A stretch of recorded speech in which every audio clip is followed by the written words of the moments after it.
You see what you cause. You make my bus to catch fire. If you have not advised me to smoke, this would not have happened.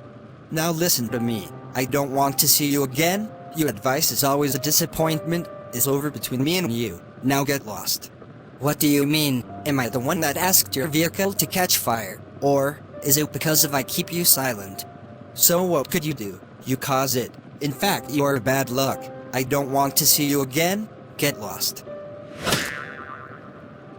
Don't blame me for your misfortune. I am not your god.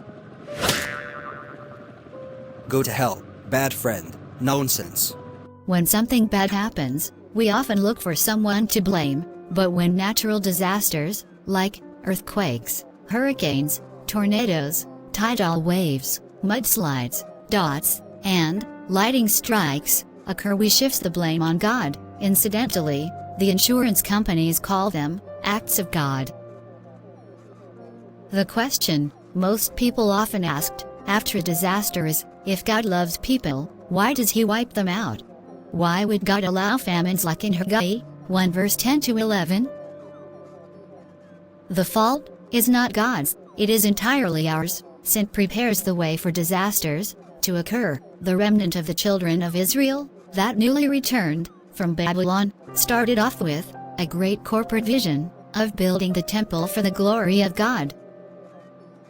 But as soon as they achieved a little success, they quickly lost their focus. 16 years had passed, and nothing had happened, not so much as even a stone had been set for the temple. They had become so focused on their own personal needs and desires that they completely forgot what God required of them. Consequently, the nation experienced mysterious and continuous food shortages. In spite of their efforts in agriculture, they sowed much but brought in little.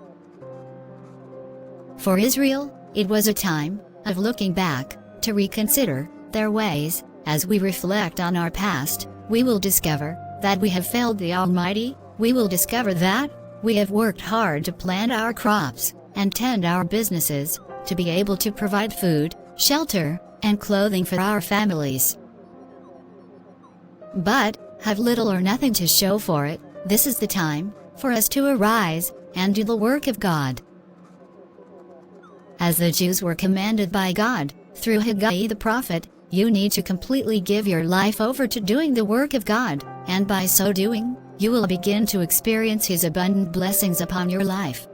Please give God His own time. Thank you for watching. And please, subscribe, like and follow. God bless you. And don't hold God responsible for human catastrophes.